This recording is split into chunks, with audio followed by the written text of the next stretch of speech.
तो नोएडा में Supertech company की ओर से बनाए गए ट्विन टावर को गिराया जा चुका है। भ्रष्टाचार की दोनों इमारतों को जमींदोज किया गया महज 9 सेकंड्स में। टावर में जैसे ही ब्लास्ट शुरू हुआ, धूल का गुबार उठना शुरू हुआ। कई किलोमीटर दूर तक लोगों ने इस धूल के गुबार को देखा। आसपास की 50 से ज्यादा इमारतें पूरी तरह से धूल से पट्टी पड़ी थी। पास की इमारतों के शीशे टूट गए। यही नहीं, धमाका इतना तेज था कि फरीदाबाद फ्लाईओवर तक कांप उठा। देखिए ट्विन टावर पर बम वर्षा की ग्राउंड रिपोर्ट।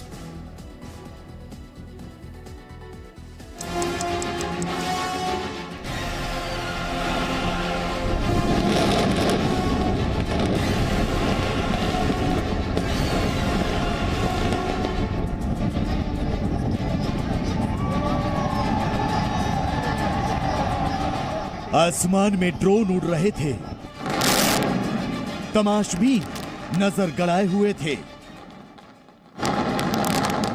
सड़कों से लेकर छतों पर लोग मौजूद थे। टीवी कैमरों ने ट्विन टावर पर अपना फोकस जमा रखा था और उसके बाद शुरू हुआ काउंटडाउन।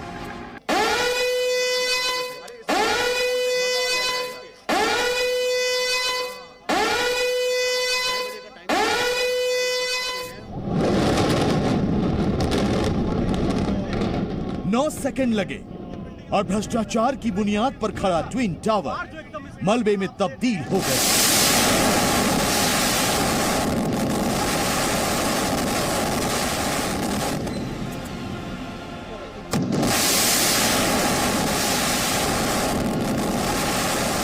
नोएडा के सेक्टर 93A में 13 साल में बना ट्विन टावर पलक झपकते ही इतिहास के पन्नों में दर्ज हो गया। दोपहर के 2:30 बजे एक तेज धमाका हुआ। जमीन कांप उठी। चारों तरफ मलबे का गुबार छा गया। ट्रैफिक थम गया। करप्शन का ट्विन टावर धराशायी हो चुका था। कुछ बचा था तो सिर्फ धूल की परत, कंक्रीट के टुकड़े और आसपास की इमारतों के चारों तरफ सुरक्षा के लिहाज से लगाए गए पर्दे जो फट चुके थे।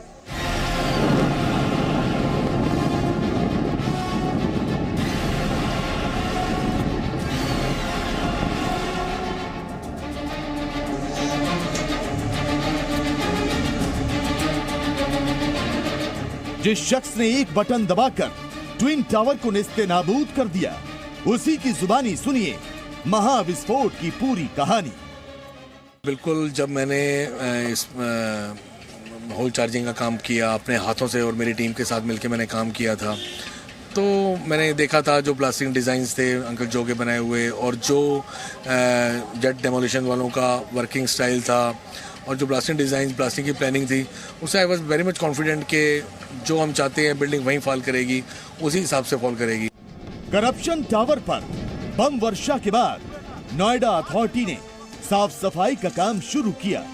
एंटी स्मॉग गन से पानी का छिड़काव कर प्रदूषण को कम करने की कोशिश की जाने लगी। तो आपको बता दें कि करप्शन टावर पर बम वर्षा से फरीदाबाद फ्लाईओवर हिल गया, जिसके निरीक्षण के लिए केंद्रीय अधिकारियों को भेजना पड़ा। यही नहीं, ट्विन टावर के नजदीक स्थित एटीएस सोसाइटी की बाउंड्री वॉल भी क्षतिग्रस्त हो गई। हालांकि इसके अलावा आसपास की सोसाइटीज को कोई नुकसान नहीं पहुंचा। भ्रष्टाचार से बनी वो गगनचुंबी इमारत जो कुछ घंटे पहले इन दोनों बिल्डिंगों से ऊंची थी, वो चंद सेकंड में ही किस तरीके से जमींदोज हुई है, इन तस्वीरों में आप देख सकते हैं। महज चंद सेकंड में जो ट्विन टावर थे उसे ढहाया गया है। पूरे तरीके से ढहाने के बाद अब यहाँ पर जो नोएडा अथॉरिटी है और जो कंपनी थी जिन्होंने इसको ढहाया है, वो उसके जो अधिकारी हैं वो इंस्पेक्शन कर रहे हैं।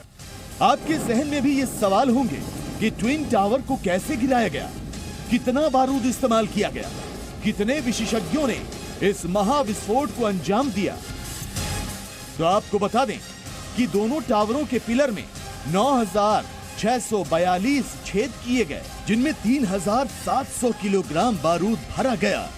हर सुराख में 120 ग्राम से 365 ग्राम तक विस्फोटक लगाया गया। 40 लोगों ने विस्फोटक लगाया और विदेश से आए 10 विशेषज्ञ इस पूरी प्रक्रिया पर नजर रखे हुए थे।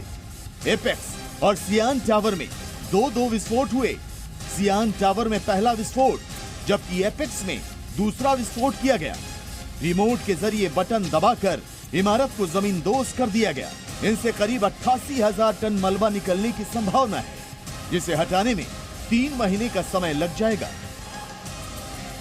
और आफ्टर जो डिमोलिशन था, मैं खुद विजिट पे था कि कहीं कोई ऐसा चीज नेगेटिव चीज मार्किंग में तो नहीं आ रही है, लेकिन अभी जो विजिट किया गया है, everything is fine. Supertech twin tower को ध्वस्त करने के लिए दक्षिण अफ्रीकी कंपनी जेट डेमोलिशन के निदेशक जो ब्रिंकमैन ने ही इस इमारत का ब्लास्ट डिजाइन तैयार किया था।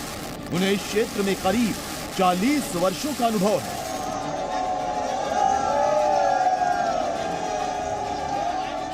तो आपको यह भी बता दें कि ब्रिंकमैन ने कौन सी तकनीक का इस्तेमाल कर करप्शन टावर को मलबे में तब्दील कर दिया। ट्विन टावर को ढहाने के लिए इम्प्लोजन तकनीक का इस्तेमाल किया गया। इम्प्लोजन तकनीक में विस्फोट के बाद चीजें बाहर नहीं फैलती, बल्कि एक जगह सिमट कर रह जाती हैं। इस तकनीक का इस्तेमाल खास तौर पर रिहायशी इलाकों में गगनचुंबी इमारतों को गिराने के लिए होता है। सुपरटेक ट्विन टावर का खेल खत्म हो चुका है। इसका 32 मंजिला एपेक्स टावर और 29 मंजिला सियान टावर जमींदोज हो चुका है।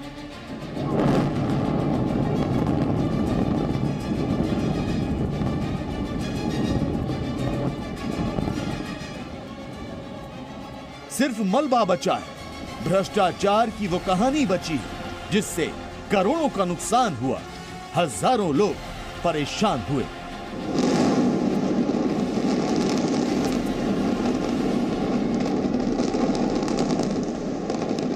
नोएडा से प्रमोद शर्मा, पयोधी शशि और राजू राज के साथ ब्यूरो रिपोर्ट, जी मीडिया। तो नोएडा की करप्शन की इमारत जमींदोज हो चुकी है। जहां पर करीब 100 मीटर ऊंची इमारत थी, वहां पर अब मलबे का ढेर बाकी है। ब्लास्ट के बाद आसपास की इमारतों में धूल की चादर बिछ गई और अब सोसाइटी के लोग अपने घरों में लौटने लगे हैं। लेकिन एमरल्ड कोर्ट सोसाइटी और आसपास के इलाकों में धूल छटने से 3 से 4 दिन का वक्त अभी लग सकता है। इस ब्लास्ट के बाद सोसाइटी में मलबे का तो इतना ढेर लगा कि उसको हटाने में 3 महीने तक का वक्त अभी लग सकता है, ऐसा अनुमान है।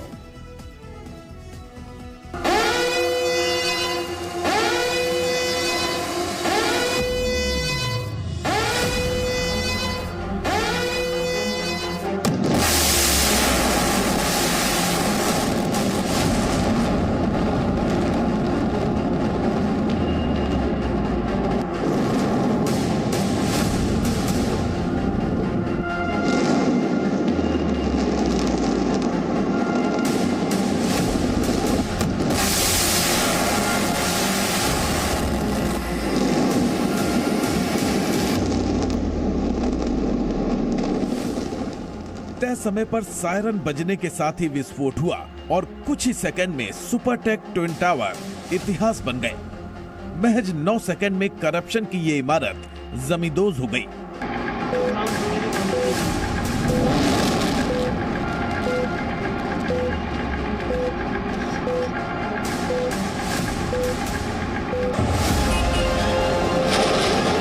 जहां 100 मीटर से भी ज्यादा ऊंचे टावर खड़े थे, वहां करीब 80,000 टन मलबे का ढेर लग गया।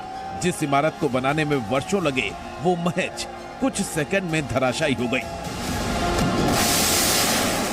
ब्लास्ट की आवाज दूर तक सुनाई दी और इलाके में धूल का गुबार फैल गया।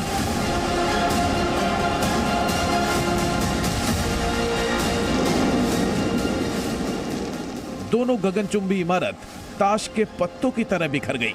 जिधर देखो उधर बस धूल ही धूल नजर आई। आसपास के टावर धूल के गुबार में ढक गए। एमरल्ड कोर्ट के आसपास के अपार्टमेंट्स और सड़कों पर भी धूल की मोटी चादर बिछ गई। पास के टावर्स को धूल से बचाने के लिए जो सफेद कपड़े लगाए गए थे वो ब्लास्ट के बाद काले हो गए। हर तरफ धूल ही धूल दिखाई दी। ब्लास्ट के बाद आसपास के क्षेत्र में भी धूल के बादल छा गए।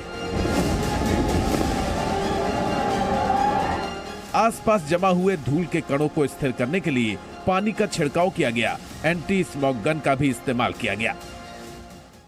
नोएडा के दोनों टावर में धमाके होने के बाद जिस तरह से वो मलबे में तब्दील हुए और धूल का गुबार उठा, उसको अब एक्सप्रेसवे से और तमाम जो पेड़ पौधे हैं उन पर जो धूल जमी थी उसको हटाने के लिए तुरंत देखिए जिस तरह का इंतजाम था, ऑपरेशन शुरू कर दिया गया है। पानी के जो टैंकर थे उनसे पानी का छिड़काव किया जा रहा है। राहत की बात यह रही कि ब्लास्ट से आसपास की किसी बिल्डिंग को कोई नुकसान नहीं हुआ।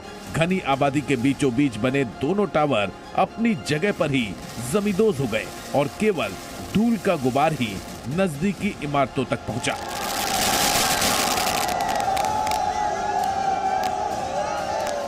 प्री एंड पोस्ट डिमोलिशन बिल्कुल सामान्य डेटा है, तो that is also all under control. तो हम लोग रेगुलरली टच में हैं एओएस के साथ, तो प्रॉपरली सब चीजें मैनेज हो गई।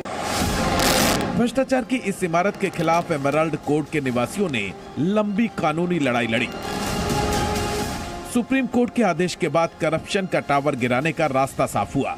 जब करप्शन के ये टावर धराशायी हुए तो लोगों ने ढोल नगाड़े और ताली बजाकर खुशी जताई।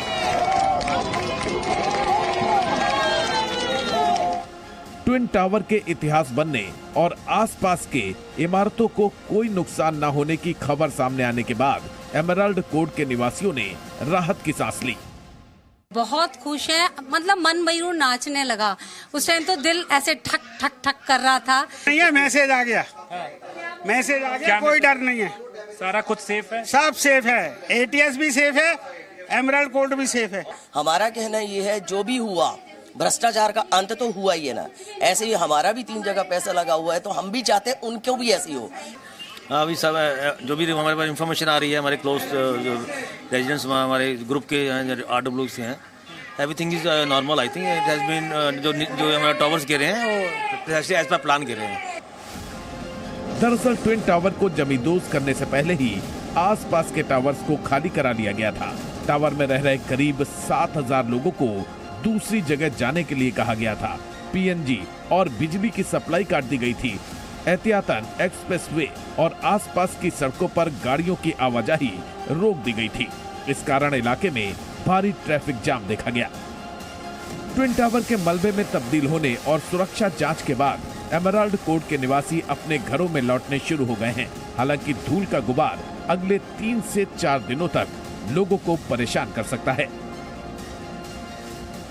सुबह से निकले हैं 7 बजे से, अब वेट कर रहे हैं कि कब टावर खुलें, बिकॉज वो क्लीनिंग वगैरह कर रहे हैं अंदर सारी। अपडेशन भी हमें मिलता रहा है व्हाट्सएप के थ्रू, तो हमें है कि मतलब कुछ ऐसा नुकसान हमें नहीं होगा। फिलहाल भ्रष्टाचार की इमारत मलबे में तब्दील हो गई है। जहां 100 मीटर से भी ऊंचे टावर बने थे, वहां मलबा ही मलबा दिखाई दे रहा है। साफ सफाई के बाद मलबा हटाने का काम शुरू किया जाएगा। हालांकि इस काम में 3 महीने तक का वक्त लग सकता है। ब्यूरो रिपोर्ट, जी मीडिया।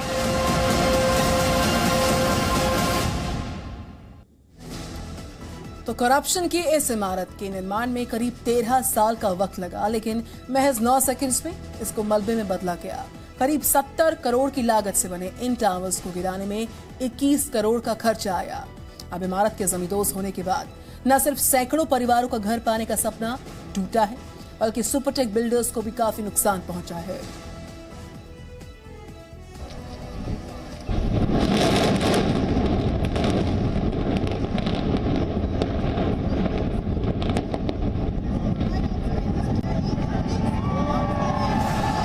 नोएडा में अधिकारियों और बिल्डर की मिलीभगत से खड़ी हुई भ्रष्टाचार की गगनचुंबी इमारत महज 9 सेकंड में धराशायी हो गई।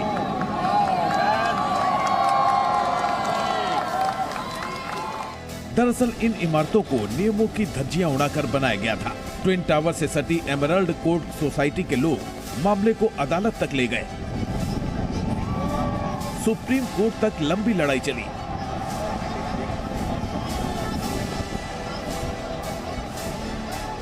जब अदालत ने प्रोजेक्ट पर रोक लगाई तब तक 700 से ज्यादा परिवार फ्लैट बुक कर चुके थे।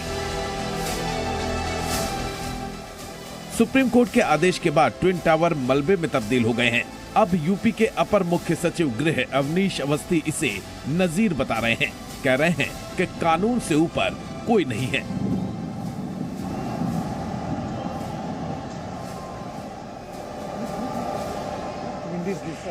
ये डिमोलिशन जो है एक मील का पत्थर होगा, ये दिखाने के लिए कि ultimately law will catch up with any illegal decision which has been done in the past. और चाहे जितना बड़ा आदमी है, पब्लिक डोमेन में zero tolerance to all such illegal activity. 1000 crore से भी ज्यादा की मार्केट वैल्यू वाली ये इमारत ब्लास्ट के बाद मलबे में तब्दील हो गई। करप्शन के इन टावर्स के धराशायी होने से करीब 700 परिवारों को मकान मिलने का सपना टूट गया है। सुपरटेक बिल्डर को भी भारी नुकसान उठाना पड़ा है। दरअसल ट्विन टावर 70 करोड़ की लागत से 13 साल में बना। सुप्रीम कोर्ट के आदेश के बाद इसे गिराने में करीब 21 करोड़ का खर्चा आया। लागत में से सुपरटेक ने लगभग 17 करोड़ रुपए का भुगतान किया है, जबकि बाकी 4 करोड़ की राशि मलबा बेचकर हासिल की जाएगी। नियमों को ताक पर रखकर बनाए गए सुपरटेक ट्विन टावर्स में 915 फ्लैट बनाने की योजना थी। अधिकारियों की मिलीभगत से बिल्डर ने इमारत का ढांचा भी खड़ा कर लिया था। हालांकि अब करप्शन की ये इमारत मलबे में तब्दील हो गई है।